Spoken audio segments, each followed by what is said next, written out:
Let's be clear, this is not an ordinary course. Most people waste money on subscriptions.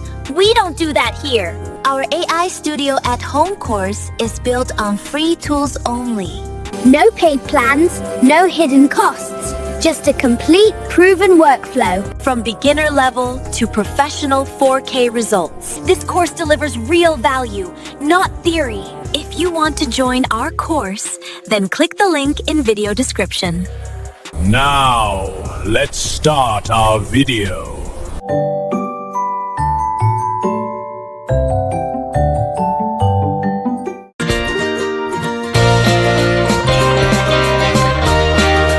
The night the sky bled red, Arielle Vane learned that fate could be cruel and love could be terrifying. She ran until her lungs screamed. Silk shoes abandoned somewhere on the forest path, white dress torn and muddy. The moon hid behind thick clouds, as if even it refused to witness what was about to happen. Arielle, her brother Thomas had cried, pushing her forward. They marked you with ash. If you stay, they'll give you to him. The villagers believed sacrifice was mercy. Arielle tripped, falling hard against the roots of an ancient tree. Her hands shook as she pressed them together, whispering prayers she no longer believed in. Please, I don't want to be brave. I just want to live. The wind died. The forest held its breath. Then the shadows folded inward, forming a towering silhouette. The air thickened, heavy with ancient power and smoke. Red light ignited where eyes should be, burning yet strangely sorrowful. She screamed. The figure did not move closer. So small, the voice echoed deep, fractured, carrying centuries of loneliness. And yet the world would burn you alive to protect itself. Arielle crawled backward. Don't come near me. As you wish, he replied calmly. That alone terrified her more than claws or teeth. He stepped into the moonlight, revealing armor shaped from darkness itself, a crown of fractured obsidian hovering above his head. I am Malakar Noctur, he said. King of the Abyss, her vision blurred. You're real.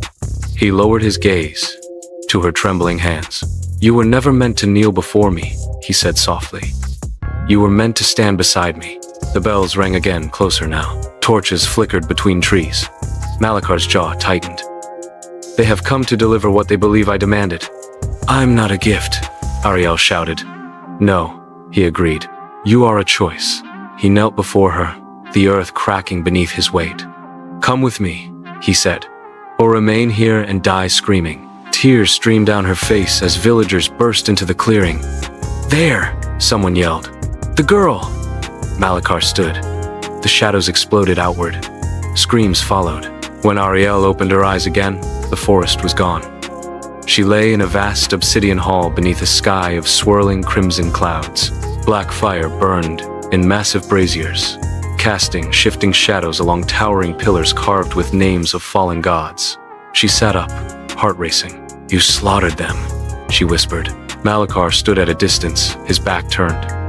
I erased their memories, he said quietly. They will believe you died running. She looked at him sharply. You didn't have to do that.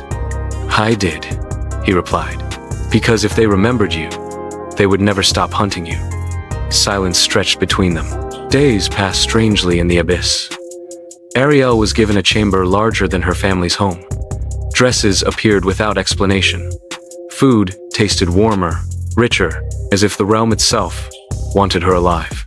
And Malakar watched. He never entered her chamber unless invited. Yet she felt him everywhere, standing guard outside her door, walking beside her through shadowed corridors, listening when she spoke. One night, she confronted him in the throne hall. Why won't you touch me? She demanded. His eyes flared. Because if I begin, I may not stop. That's not an answer. He stepped closer, stopping inches away. I am built for conquest, he said. Not tenderness. If I claim you without your will, I become the monster they fear. Her voice trembled. You already scare me. Good, he murmured. Fear keeps you alive. She laughed bitterly. You're obsessed with me.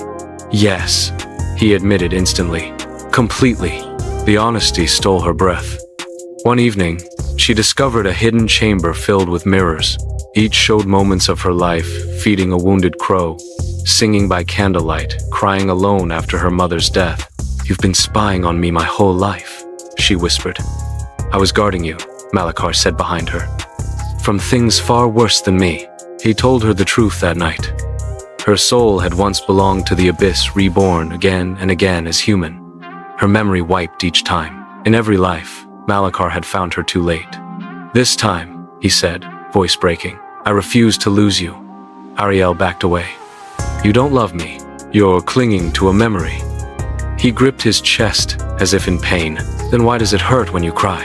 The first twist came when Seraphiel, a fallen angel with silver scars and burning wings, descended into the abyss, not as an enemy, but as a messenger. "Heaven wants her dead," Seraphiel revealed. "Her existence destabilizes the balance." Arielle froze.